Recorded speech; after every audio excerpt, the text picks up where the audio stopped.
It's time to be Tuesday.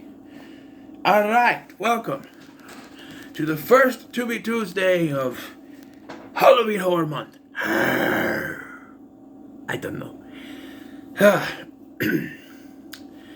And as I mentioned, we are looking at some Italian giallo films.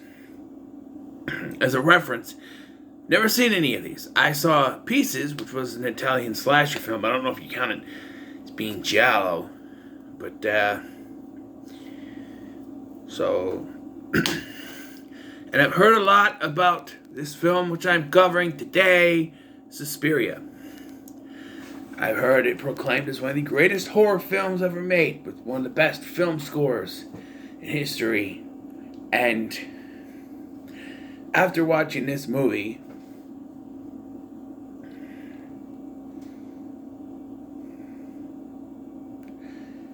I gotta say, it's not bad. I don't particularly think that this is gonna be my kind of movie, though.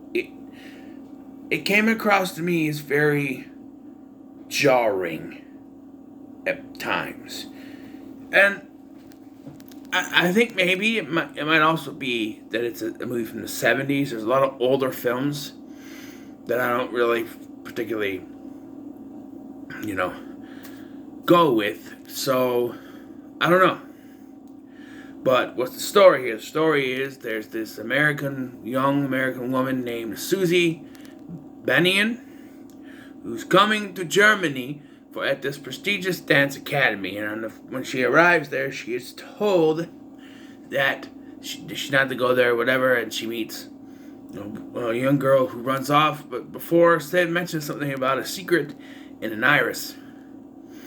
And then she starts to try to unravel the mystery of what is going on at this dance academy. And yes. So first and foremost, the score. The score and the cinematography, the lighting and stuff. They go. They're kind of on two sides of the coin here. They have good points, bad points. The lighting in this, when there's like red lighting and blue lighting, so that it looks fantastic. But I feel like it's overused. Like every time something happens, the lights and the music, they pop up, and it's like, we get that something is happening. You don't need to show us with lighting and loud music that something is happening.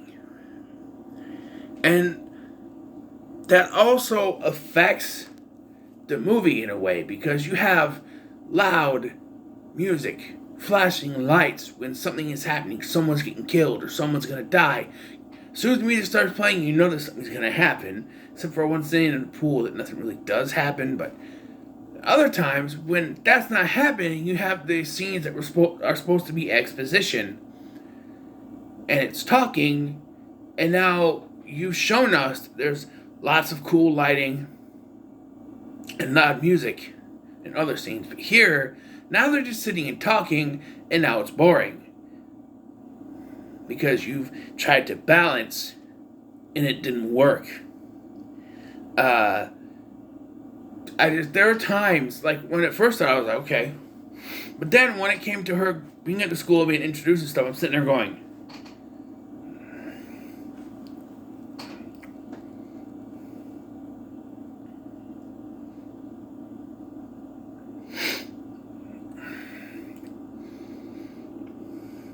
until dun, dun, dun, dun, dun, pops up and wakes my ass up.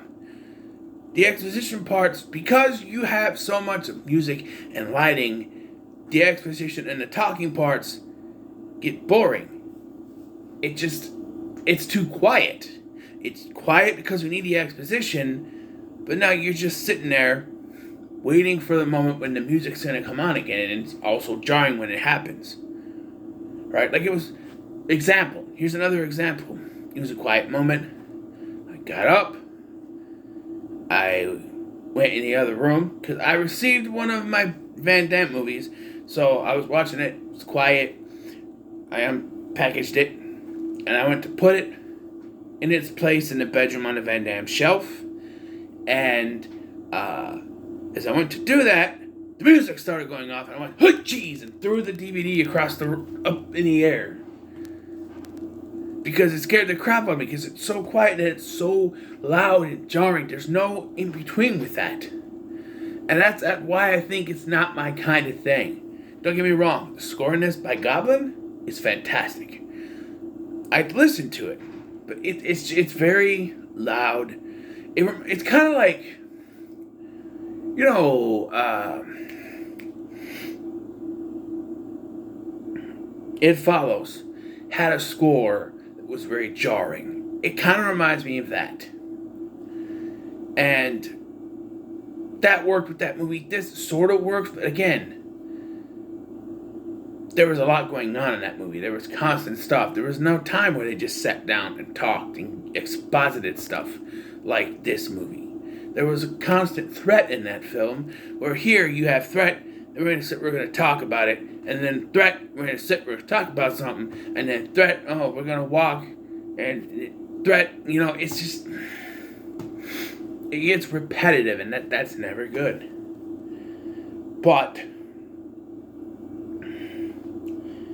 I did not hate this movie. Not at all.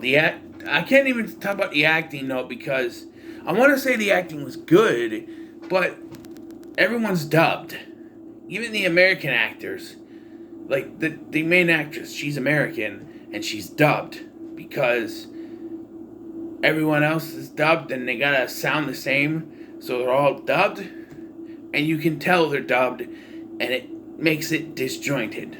Because you're not getting the actual performance of the actor. You're getting something recorded in a studio. Let me tell you, though, the ending of this film is balls to the walls. And it kind of comes out of nowhere in a way. So she starts to try to discover what's going on. The only clue she has is Iris, Secret and Iris, right? So she finds this one little area where there's a blue flower, and then she somehow remembers that the whole rest of the thing that she said. You turn the blue one, and she finds like the people in charge of the place doing some weird drinking ritual, and then they find a head witch, which was explained earlier. Yes, it's a witch movie. I'm not big on witch movies, but as witch movies go, this one is actually pretty good.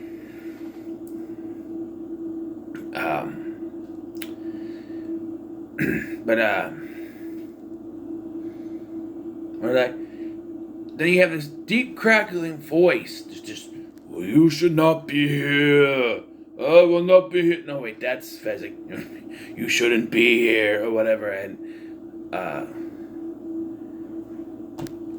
then she opens up the curtains and she's not there. And then her dead friend, who was killed by razor wire earlier in the film, which there's a lot of deaths in this that are kind of weird. Like the first one, someone, like, I want to know, like, most of these deaths are done by magic, right? But the first kill in this chick is stabbed. The chick that ran away, she's stabbed a couple times. You can see she gets stabbed in the heart. And then she slips and she's hung by something. That could be magic. And then her roommate is also killed during this, which is made to look like an accident, but it's also magic. But there's someone physically stabbing her.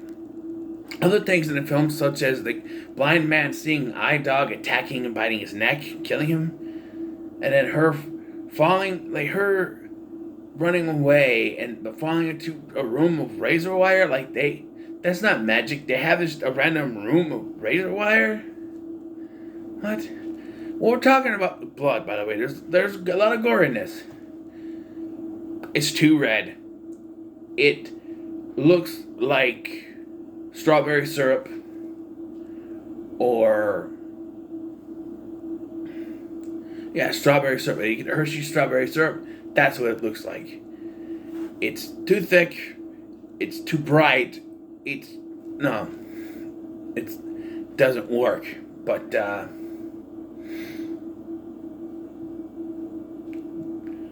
gore stone I've had. Very decent gore in this. So put that all together, right? So I'm not done with the ending, though. After her friend who got killed by the razor wire being controlled, I think it's a ghost or something, or just an apparition. She stabs the invisible witch, and she dies. The witch dies, and somehow that causes the other witch ladies to die. And then she runs. Her friend disappears. She runs off. She gets outside. As soon as she gets outside, she smiles, and then the place just bursts with flame. And I missed it when I first watched this because I'm going, wait, what about all the other girls? And I missed it because I watched the Cinema Snobs episode on this afterwards. Apparently, there was a throwaway line mentioning they were all at the theater. I didn't catch that. But then the place is on fire, and then it says, you have been watching Suspiria. Thanks, I didn't know what I was watching. But now I know. And always have to battle, right? G.I. Joe. And, yeah, it ends just like that. On one hand, an abrupt ending. On one hand, I don't like abrupt endings. There's no wrap-up scenes. She just walks off. What about the other girls? They're going to come back and find the whole place aflame. Everyone in there dead. And Susie's missing.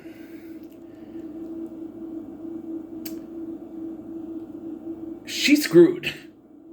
Because, they get there. The cops are going to show up. They're going to say, oh, but Susie was the only one here. So Susie's going to be on the cops' number one list. Number one. And she's going to be up there. She's going to be blamed for the murders of everyone in there. Although, if the head witch lady is over like 1,000 years old, whatever they said, it's going to be hard to explain her unless her body just went poof. But, I don't know. But put it all together. The gore, the lighting, music, the effects work, the fire, the flames, everything together.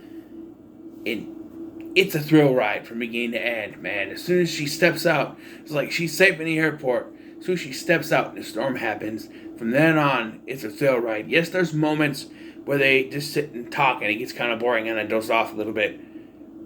But, again, this movie from the 1970s, it's going to be a little slow for me. Might be different for you. I've heard this thing be called a masterpiece. One of the greatest horror movies ever made. And I'm not disagreeing. But at the same time, I'm not agreeing.